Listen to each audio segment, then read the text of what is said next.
Frontiers arc. I'm going to be trying to do 2 arcs today. New Frontiers and the Gamma Quadrant arc.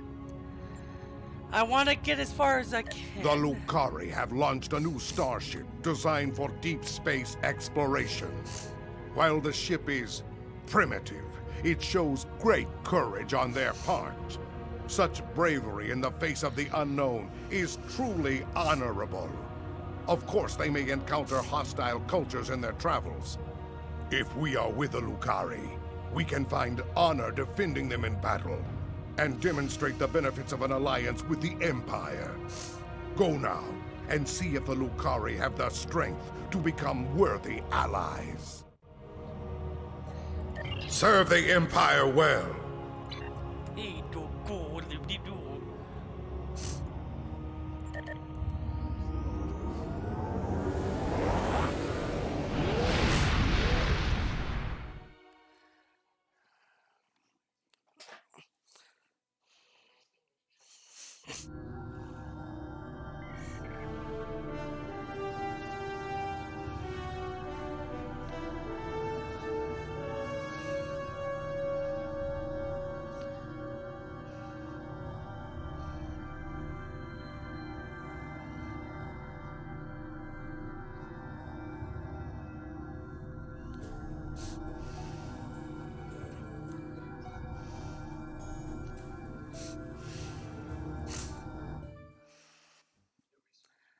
Okay.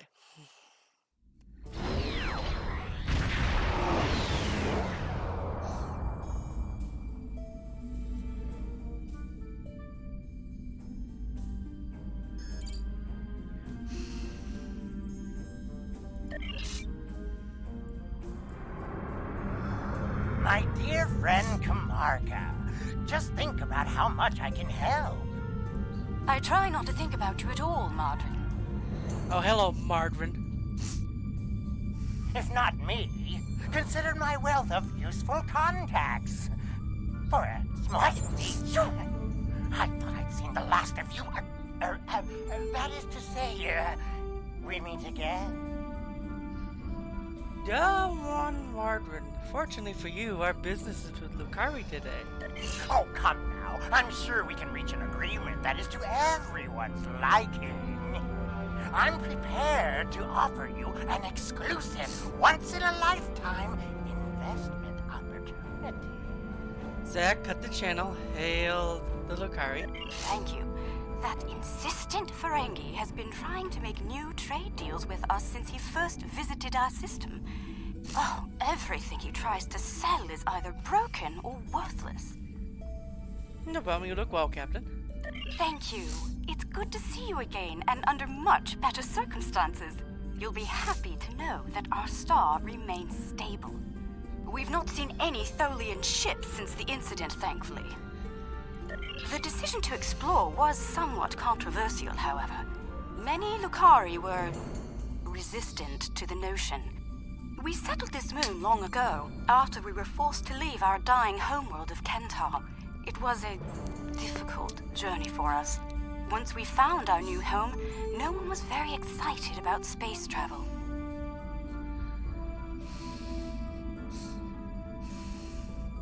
Still, the exploration initiative passed. Considering my experience, my people have chosen me to command the LSS Concordium. It was an honor I proudly accepted. Our ship is ready to go, and you are. For our maiden voyage, I've chosen a star that is close enough to be within reach, but still just outside the area of space that you've explored, and obviously one that we haven't visited yet. According to your star charts, it's a yellow-white star called 20 Draconis. Navigation proof here, of course. This isn't over. Believe me, the next deal we make will be on my terms. Oh, shut up. It'd be hilarious if I actually played as Ferengi and they acknowledged that my character's a Ferengi. We've arrived on the outskirts of the system. There's a large field of rocky debris and asteroids. We're picking up various metals and crystalline formations. Should we approach one of the larger asteroids and take some more readings? Yes, I take one of the larger asteroids and scan it. What does he mean?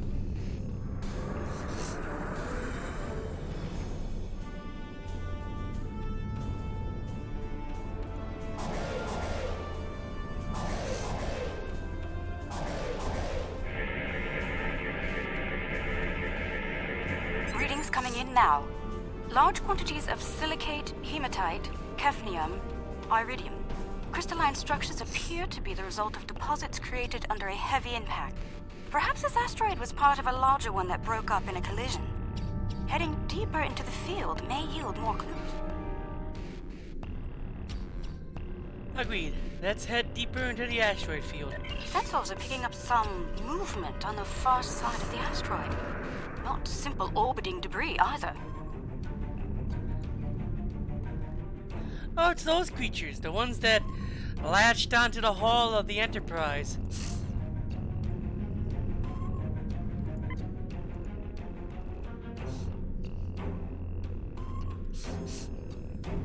Cosmozoans! They're beautiful. Do you have any information about them? They're called Galki. We're sending you data files on them now. Intriguing. The Gekli communicate using radio waves and feed on dust particles and energy emissions. And, well, it seems an adjustment of our EM band is in order. I don't like the idea of the Concordium becoming a Gekli food source. We're adjusting our own EM band to 002 cycles as well.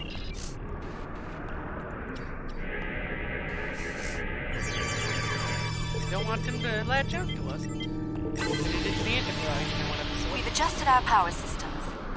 I'd like to gather more data on the Gekli before we move on. Any suggestions? We could tag them with a suspect's data transmitters. An excellent idea. We'll be able to track their movements and learn more about their migratory patterns and feeding habits. We'll need to get close in order to attach the tags safely. Agreed. Get closer to the Galki and attach the tags.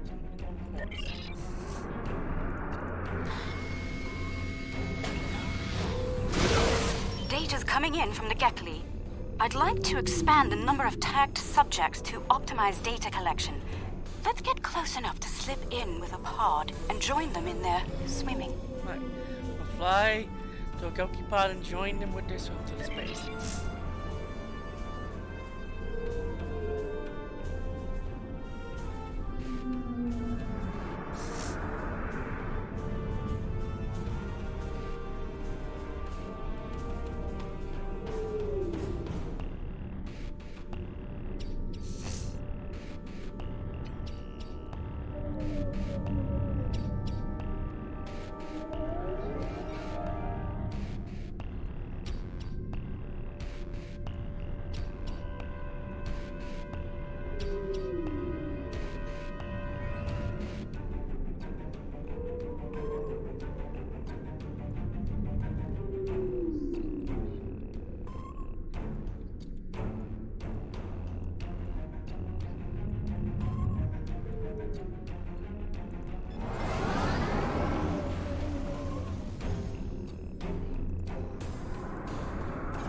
We're getting close-up readings from all of the creatures. Well, it ain't easy to do with a ship like this.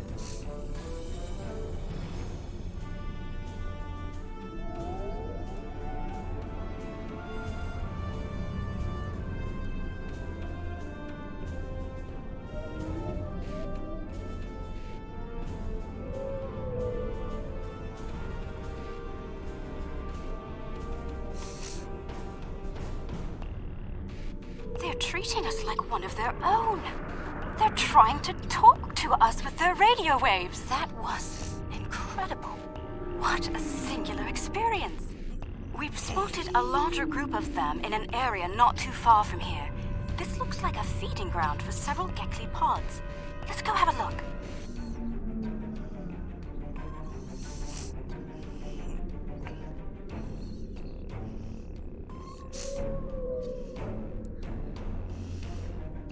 Now, Helm, take us to the Galki feeding grounds.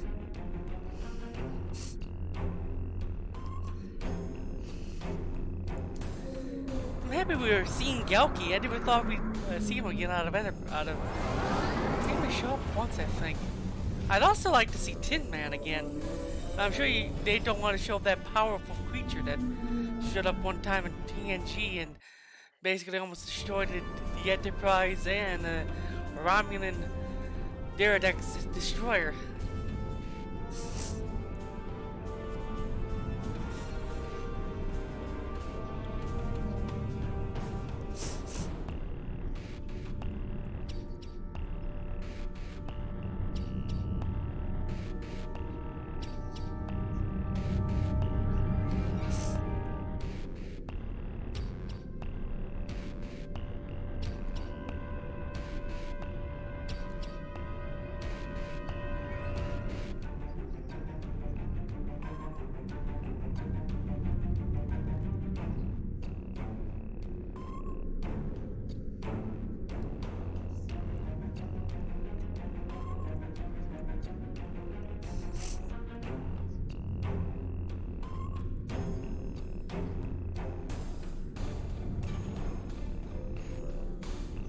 are signs that several Gekli pods frequent this area.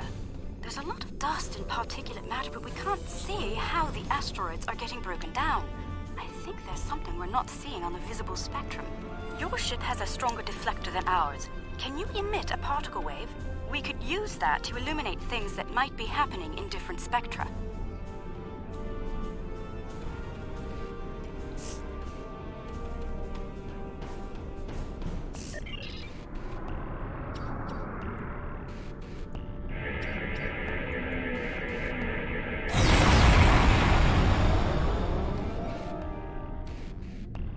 There's some kind of subspace shearing here. It's causing cosmic strings to snap off and break up the asteroids. That must be why the Gekli feed here. There's plenty of particulate matter for them to consume in the debris fields. I think we've collected some solid data here. We're ready to move on when you are. Let's see what lies ahead then.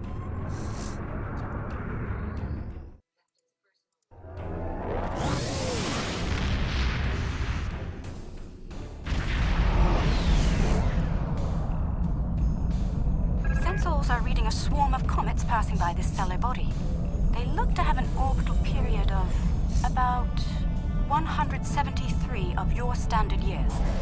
I'd like to know if they came from outside of the system and were caught in its gravity, or if they originated here. Shall we take some scans? Let's go, shall we? Yeah. This comet is mostly ice and dust. There are indications that the cometary matter formed around a magnetic core. The other comets may be more interesting. Let's move to the other comets and study them closely.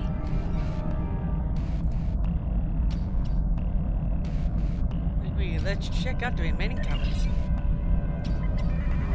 I actually like this. It's interesting from going from typical Cold War from the Iconian stuff to just being Star Trek.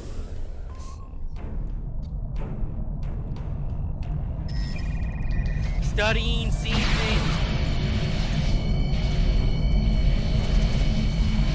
Wow, this is weird.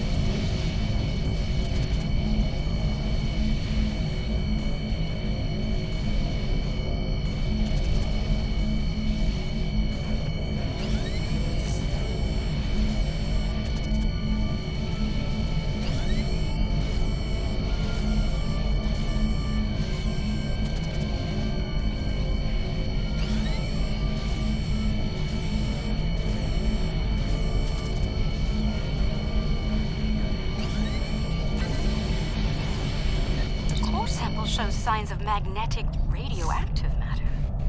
This comet may have seen some interesting particle fields in its wandering.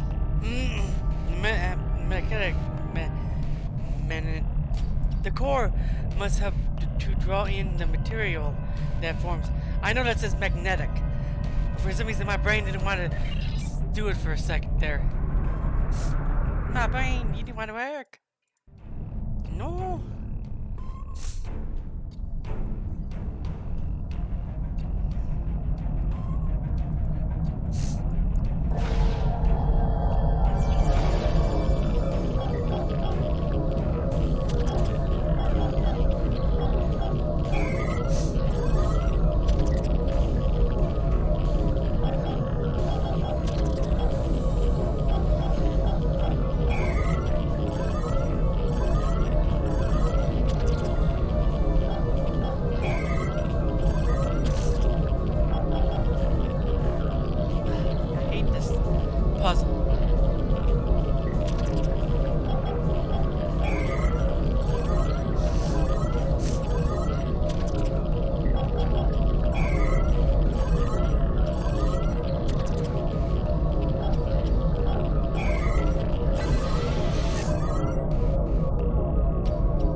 About its emissions.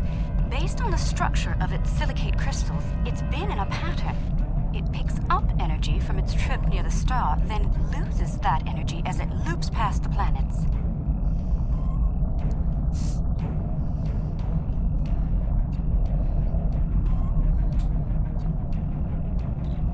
It's like ice melting and refreezing, but it seems to lose a large quantity of energy all at once near here. I'm not sure why. The The radioactivity should be steady. Perhaps something is draining the energy. Let's keep looking. These comets seem to have a long orbit that coincides with the orbit of a Class A planet nearby. I'd like to launch a probe and see if the cometary movements have had any impact on the planet. Wait, let's launch a probe and collect some more detailed readings.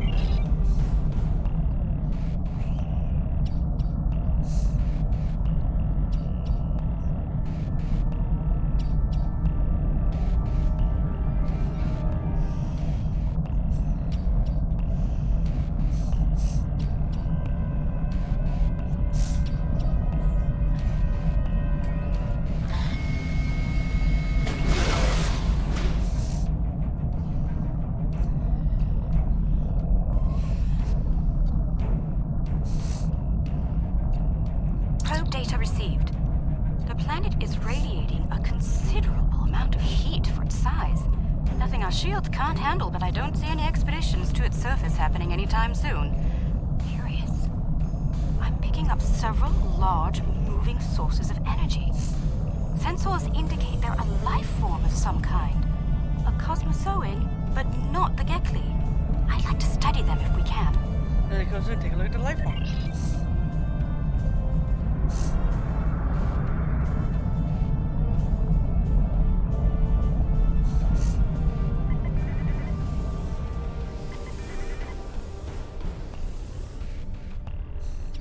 Planet is geothermal in nature. Its surface is partially molten.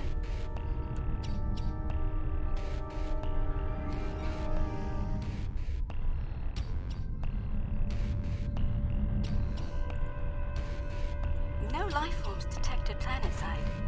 Then again, it is rather warm down there.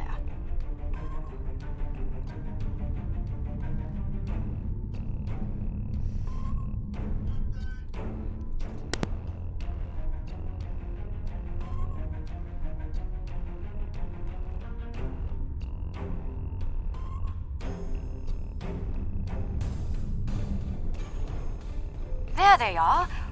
Magnificent, aren't they? Oh my guys, I need to go get my food, I guess.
Okay, I'm here. I'm gonna finish eating these fries, and then we'll start up again.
I'm gonna stop the stream till I'm done eating, so I'll stick right here. Sorry guys, I don't want to keep you waiting, so